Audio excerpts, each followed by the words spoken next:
প্রশ্ন ফাঁসে 2 টাকা কামাইছি, সব খরচ করছি আল্লাহর রাস্তায়। বাংলাদেশ সরকারি কর্ম কমিশনের চেয়ারম্যানের সাবেক ড্রাইভার সৈয়দ আবেদ আলী বিসিএস এর প্রশ্ন ফাঁস করে হাতে নিয়েছেন কোটি কোটি টাকা, কিন্তু সমাজে থাকতেন মুখোশ পরে। কেউ বুঝতেই পারতেন না একজন ড্রাইভার হয়ে তার এত কারি কারি টাকা কোথা থেকে এলো। বোঝার উপায় থাকতো না, কারণ তিনি সবসময় নিজের ফেসবুকে কোরআন হাদিস আর নামাজরত অবস্থায় থাকার ছবি দিতেন।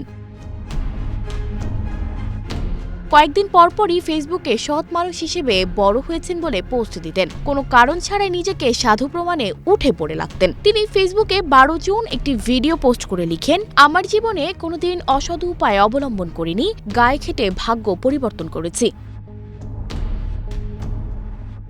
বাংলাদেশ সিভিল সার্ভিসের পরীক্ষাসহ 30টি নিয়োগ পরীক্ষার প্রশ্ন ফাঁসের অভিযোগে পিএসসির চেয়ারম্যানের সাবেক গাড়ি চালক সৈয়দ আবেদ আলী জীবন ও তার ছেলে উপজেলা ছাত্রলীগের সহসভাপতি সৈয়দ সোহানুর রহমান সিয়ামকে গ্রেপ্তার করেছে পুলিশের অপরাধ তদন্ত বিভাগ। সৈয়দ আবেদ আলীর ব্যক্তিগত ফেসবুক প্রোফাইল ঘেঁটে দেখা যায় তার রাজনৈতিক, সামাজিক কর্মকাণ্ড, দান খয়রাত আর পরহেজগারির নানা খবর।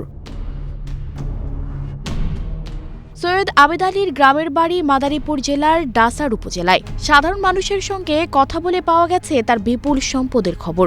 ঢাকায় ও গ্রামে একাধিক বাড়ি ও সম্পদের তথ্য মিলেছে তারই ব্যক্তিগত সামাজিক যোগাযোগ মাধ্যমে। আবেদ আলী একজন ড্রাইভার হলেও তার কোটি কোটি টাকার সম্পদের তথ্য সামনে এসেছে। প্রশ্ন ফাঁসের সঙ্গে জড়িত থাকার তথ্য সামনে আসার পরেই সোশ্যাল মিডিয়ায় তার বিপুল সম্পদের তথ্য তুলে ধরেছেন নেটিজেনরা। ছেলে ছাত্রলীগ নেতা, পড়েছেন বিদেশে, এরপর দেশের একটি ব্যয়বহুল বেসরকারি বিশ্ববিদ্যালয়। ঢাকার ভেতর তার 2টি বহুতল ভবন, মাদারীপুরে আলিশান বাড়ি রয়েছে, এমন তথ্য সামনে এসেছে। সর্বশেষ উপজেলা পরিষদ নির্বাচনে চেয়ারম্যান পদে নির্বাচনের জন্য প্রচারণা চালিয়েছেন আবেদ আলী। আবেদ আলী সমাজের বিত্তবান ও প্রভাবশালীদের সঙ্গে নিয়মিত চলাফেরা করতেন। প্রশাসনের কর্তা ব্যক্তিদের সঙ্গে উঠবস করতেন।